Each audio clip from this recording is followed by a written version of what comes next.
Shalom, bien-aimé, que le Seigneur te bénisse, toi qui me regardes en ce jour béni. Je loue le Seigneur pour ta vie et pour ma vie, que ce soir, Dieu soit glorifié dans nos vies, au nom de Jésus-Christ. Amen. Père, je prie que tu bénisses ta parole et que tu bénisses celui qui l'écoute et qui la regarde au nom de Jésus-Christ. Amen. Ce soir, j'ai une petite exhortation que je voudrais partager avec toi au travers de la parole de Dieu dans 1 Jean chapitre 1 à partir du verset 5. Il y a cet épître que Jean a écrit pour nous donner le message qu'eux ils ont reçu de Christ et que nous devons comprendre en tant que disciples ou chrétiens vivant dans ce monde ou bien en ce temps moderne. Aujourd'hui, je voudrais parler de la mauvaise profession de foi. La mauvaise profession de foi. On peut professer une foi qui est bonne, mais on peut faire une mauvaise profession de foi. On peut faire une bonne profession de foi, comme on peut faire une mauvaise profession de foi. Pourquoi est-ce que je parle de la mauvaise profession de foi?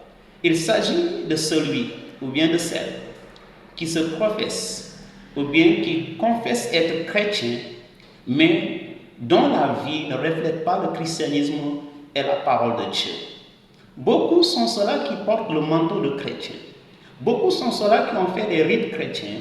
Beaucoup sont ceux-là qui ont été baptisés, qui ont été confirmés, qui ont fait leur première communion et autres, mais qui aujourd'hui ne vivent pas une vie qui est une vie de lumière, une vie de l'évangile, une vie de Christ.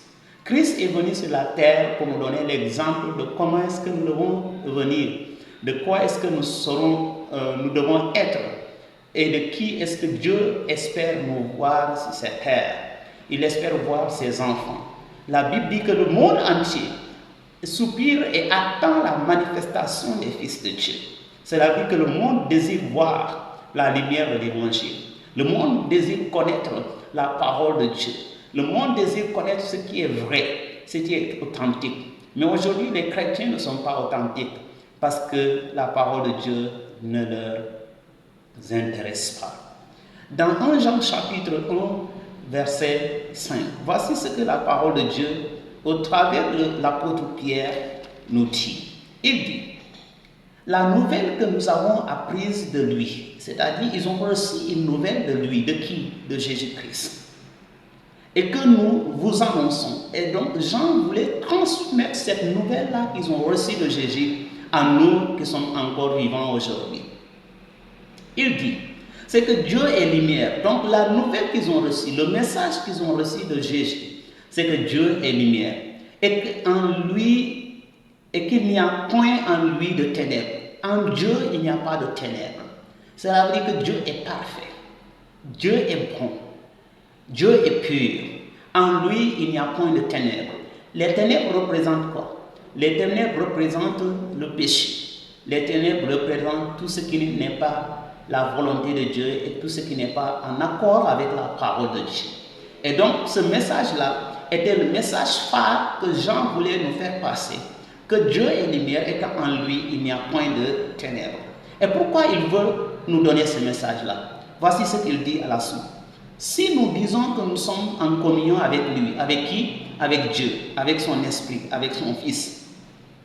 Il dit, et que nous marchons dans les ténèbres, nous mentons et nous ne pratiquons pas la vérité. Il dit que le message que j'ai reçu, ou bien que nous avons reçu en tant qu'apôtres de Christ, et que le Christ nous a donné concernant Dieu, c'est que Dieu est lumière et qu'en Dieu, il n'y a point de ténèbres.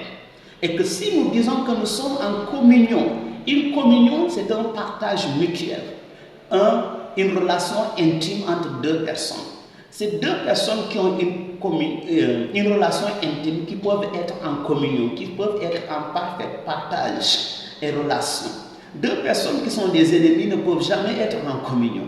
Donc quand il parle de communion ici, il parle d'une parfaite relation avec Dieu. Si nous disons que nous sommes en communion, c'est-à-dire si nous professons être des croyants, si nous professons être des chrétiens qui représentent le Christ, et que nous marchons dans les ténèbres et que nous vivons une vie de péché. Marcher dans les ténèbres, c'est quoi? C'est vivre une vie de péché. Ce n'est pas tomber dans le péché ou bien commettre un péché, mais c'est vivre une vie de péché. Cela veut dire quoi? Que je suis en train de vivre, je suis en train de mener un style de vie que je sais pertinemment, avec conscience, que c'est un style de vie qui ne vient pas de Dieu, qui ne glorifie pas Dieu, qui ne reflète pas l'évangile. Beaucoup sont des chrétiens qui portent le nom chrétien, qui portent des cravates, qui portent le manteau de chrétien, mais qui ne vivent pas la vie de chrétien. Et c'est pourquoi ce n'est pas tout le monde qui confesse être chrétien ou bien qui professe être chrétien est vraiment un chrétien. Parce que la Bible dit que Dieu cherche des adorateurs. Et il cherche des adorateurs qui vont l'adorer en esprit et en vérité. Et c'est pourquoi l'apôtre dit ici, si nous disons que nous sommes en communion avec lui et que nous marchons dans les ténèbres, nous vivons dans le péché. Il dit que nous sommes des menteurs et nous ne pratiquons pas la vérité. Et c'est pourquoi ici il est important pour nous de comprendre que je peux professer une fausse foi. Cela veut dire quoi? Je peux proclamer être un chrétien, mais et que je ne vis pas la vie du christianisme. La vie du chrétien est un style de vie basé sur le Christ. C'est le Christ qui nous reflète la gloire de Dieu. C'est le Christ qui nous donne l'exemple de qui Dieu attend de nous, de qui nous devons être et de ce que Dieu attend de nous. Quand nous regardons la vie de Christ, nous en tant que chrétiens, nous devons pouvoir marcher selon que le Christ a marché. Et l'apôtre Paul dans Éphésiens chapitre 5 verset 8 dit ceci. Il dit, autrefois, vous étiez ténèbres et maintenant vous êtes lumière dans le Seigneur. Marchez comme des enfants de lumière. L'apôtre Paul tire nous donne un avertissement du moins pour dire que, écoutez, maintenant que vous êtes dans le Christ, parce qu'il parlait à des Éphésiens qui n'étaient pas nés chrétiens, mais qui sont devenus chrétiens, qui ont embrassé la foi chrétienne. Toi, peut-être tu crois être né dans une famille chrétienne et tu penses que le christianisme t'appartient. Non, le christianisme est un style de vie que nous prenons du Christ pour vivre et refléter le Christ dans le monde. Jésus attend que le chrétien puisse refléter ce que lui il est au monde. Sans notre vie qui reflète Christ au monde, le monde ne connaîtra jamais le Christ. Donc le monde va connaître le Christ au travers de comment est-ce que nous vivons et de comment est-ce que nous appliquons ce que nous professons être. Donc le chrétien ne peut pas professer être chrétien, être avec le Christ, mais vivre dans le péché. Et il dit en ce moment-là, nous mentons et la vérité n'est point en nous. La lumière représente la pureté. La lumière représente la perfection. La lumière représente la bonté. Dieu est pur, Dieu est parfait et Dieu est bon. Certainement, vous allez me dire, ou bien tu vas me dire, mais personne d'entre nous ne peut être pur. Personne d'entre nous ne peut être parfait. Personne d'entre nous ne peut être bon. D'une part, c'est vrai.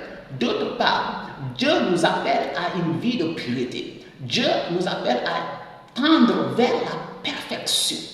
Ce n'est pas parce que personne n'est parfait ou personne n'est pur que je trouverai l'excuse de continuer à vivre dans les ténèbres en professant être un disciple, en professant être un chrétien.